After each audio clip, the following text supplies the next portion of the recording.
Hi everyone, welcome to Jab and Move. Unbelievable night of boxing last night. We're going to talk about it and we're going to break down the two big stories. Ben Whittaker, has he exercised those demons? Has he now put it all to bed? Is he going to be on his way now to a world title quite easily? And Frazer Clarke, what do we reckon to the huge knockout there in the first round and what we think of that? So let's get straight into it. There's not going to be a lot of fighting to talk about because we're talking about 3 rounds, but we'll have a chat about it and see what you think.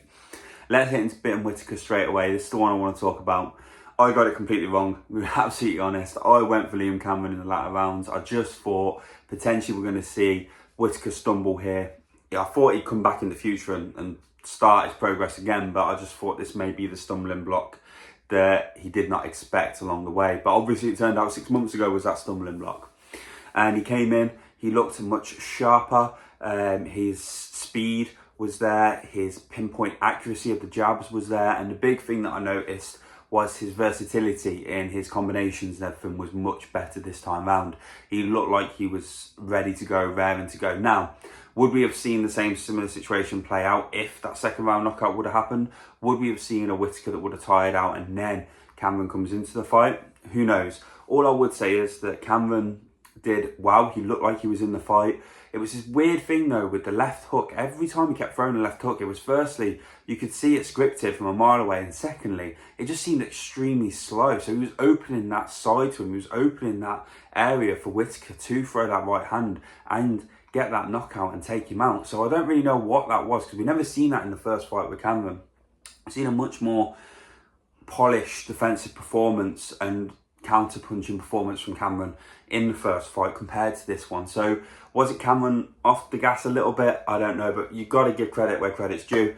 It's a huge night. Obviously, he's had a lot of criticism and potential praise at times, but obviously with the last 6 months, quite more criticism and speculation about did he quit, did he come out? I still personally hold the thought that he did quit. I think he did think that actually, this ain't going my way, I'm not going to win this fight.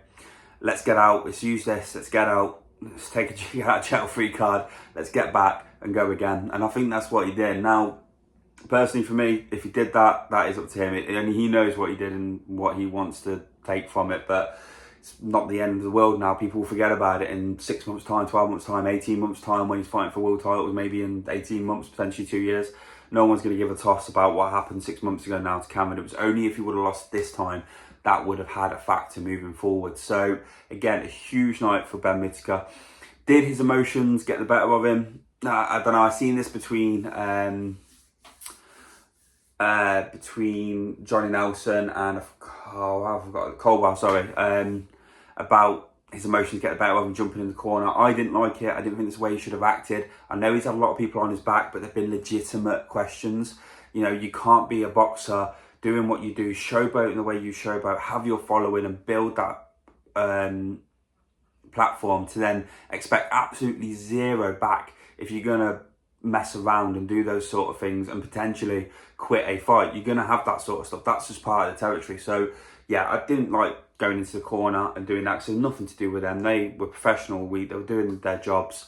No need for it. But again, was it a boil over emotion? I believe it was. I just like to think now moving forward with Andy Lee and stuff, little things like that would go, but we'll keep the same intensity and the same brutality that we want to see from Whittaker moving forward. So huge night for Whittaker.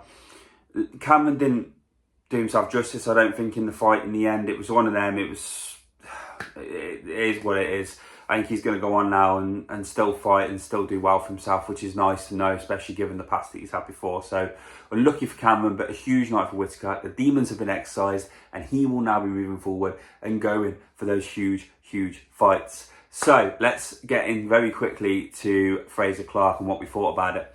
I was talking to a friend about it last night and honestly, the thing he said and I've said as well, it's absolutely perplexing, this guy.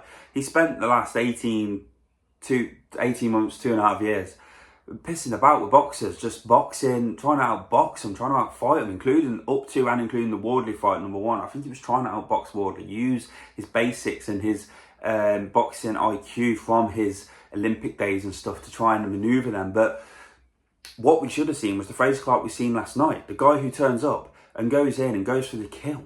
He looked leaner, he looked meaner, he actually looked a lot better than some of the fights previously. And I think he performed an awful lot better. He put the pressure on straight away, just throwing combinations. Yes, it's easy to do that in the first round. Are you going to do it in round 10 of a heavyweight fight? Maybe not. But the whole point of the heavyweights there, let's be honest, is get in there, knock them the shit out, and then get them out the ring. And that's what you want to do. So he's done his job. And I think personally he's done his job to a really high level. I like what I've seen from Frazer Clarke last night. Now, does that mean he's going to go on to challenge and win world titles? I still highly doubt that personally. But who knows? Like I said, it's a different Frazer Clarke I've seen last night compared to one we've seen for, like I said, up to the last 2.5 years of being a professional. So we'll see what the future holds for him. I think it will hold some nice things. I think Ward is now fighting Joe Miller. I think if, obviously, TKV Adelaide fight would potentially be the one that he goes for, but I think he needs to be active, and I wouldn't mind if he won that fight as well. Maybe a Dillian White or Chisova. Why not get someone in there that's got pedigree, see how he stands up, because he's not a novice anymore. He's not gonna, he's not a young fighter. So let's get him in the ring quickly, get him against an opponent that's gonna give him problems, and see what he does. So yeah, let me know your thoughts, guys. Huge night for Ben Whittaker. That's the main one. He's absolutely exercised the demons of Liam Cameron. We'll see what happens in the future, maybe in the later rounds and stuff, because still we don't know what he's going to do in a 12-round fight. So we'll see in that future what happens there. And Frazer Clarke, a huge knockout win and a comeback win that he needed just for confidence, if not anything else. Let me know your thoughts, guys. What do you reckon of last night and those two fights? And yeah, don't forget to like, comment and subscribe. Take care. Have a lovely night. Bye.